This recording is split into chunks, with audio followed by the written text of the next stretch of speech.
तर छगन भुजबळ असं म्हटले की मनोज जरांगे पाटलांना जे जे भेटायला गेले, ज्यांनी जरांगे पाटलांना समर्थन दिले त्यांना बघून घेऊ. छगन भुजबळ काय म्हणला त्याच्यापेक्षा आपण सावध होणं गरजेचं आहे आता.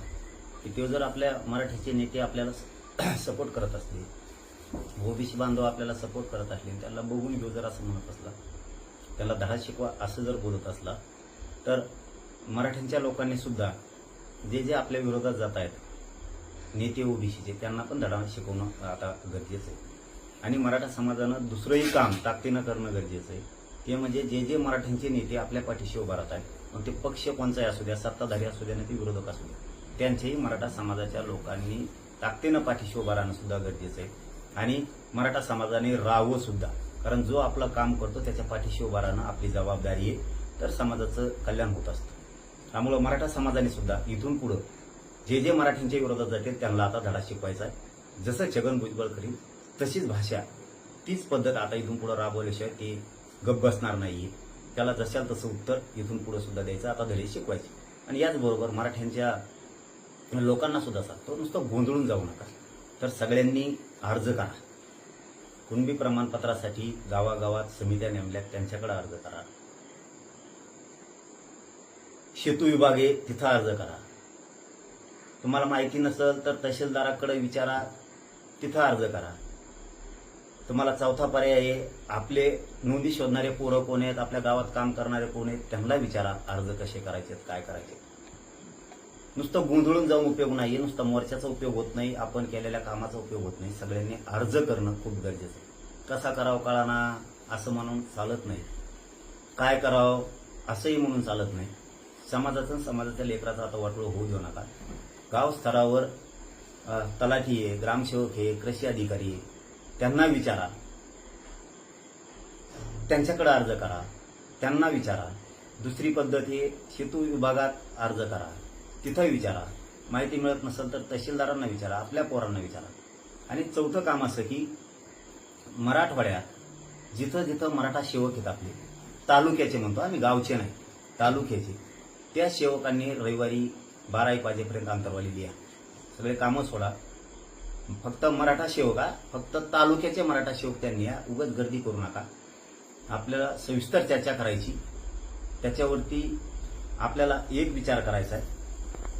आणि तालुक्याचे मराठा सेवक रविवारी आले की त्यांच्यासोबत तालुक्यात गावात जे नोंदी शोधणारे माणसं आहेत आपले, किंवा दस्तावेज शोधणारे लोक आहेत, त्यांनी पण अंतरवाली द्या. फक्त तुमच्या सोबत जास्त लोक आणू नका, आपल्याला चर्चा करता येत काय आहे अंतरवालीत जाऊ आपण चर्चा करू. चर्चा करता येत नाही हे समजून घ्या. मला समाजाचं थोडं काम करून द्या. आधी यायचं, गर्दी करायची, फोटोच काढू, पण नंतर काढू. अगोदर आपलं काम करू. समाजाचा विषय, सगळे विषय प्रमाणपत्राचे समजून सांगू. आणि सगळ्यांनी प्रमाणपत्र काढा. पश्चिम महाराष्ट्र असं, मराठवाडा असं, विशेष करून सांगतो, सगळ्यांनी प्रमाणपत्र काढा. विशेष मराठवाड्यातल्या मराठ्यांना सांगतो, प्रमाणपत्रासाठी अर्ज करा. आणि महाराष्ट्रातल्याही मराठ्यांना सांगतो, अर्ज करा. होय, महाराष्ट्रातल्या मराठ्यांना म्हणतोय अर्ज करा. गाव स्तरावर समित्या गठीत झाल्या, तिथं करा. शेतू विभागात करा. दुसऱ्यांदा, दोनदा, तीनदा सांगायला.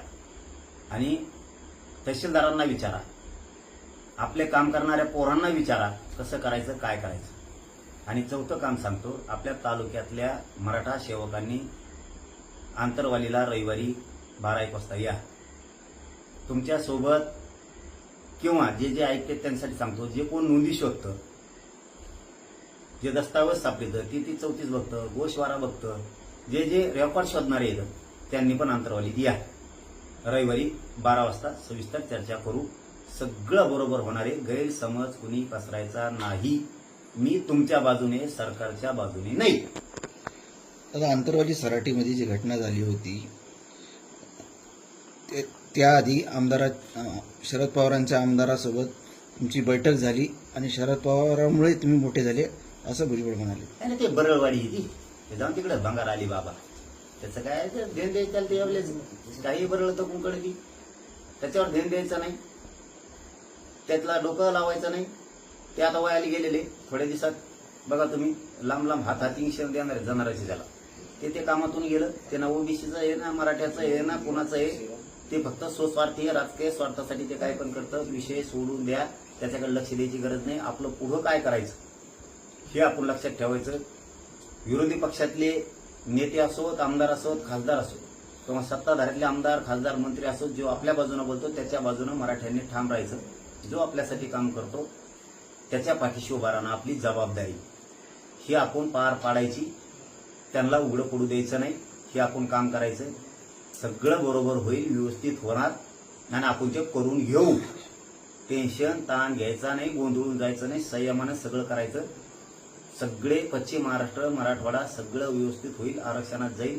नाही गेलं तर सरकारला अडवायची ताकद आपल्यात आहे. त्यामुळे टेन्शन घ्यायचं नाही. सगळ्यांनी शांततेत घ्यावा. सगळ्या माहित्या गावागावात येतील. रविवारी आपल्या पोरांनी या तालुक्याच्या यांनी पण या, जे नोंदी शोधतात त्यांनी पण आपण सविस्तर चर्चा करू. उद्या मी शक्यतो काही तज्ञाशी अभ्यासकांशी चर्चा करणार.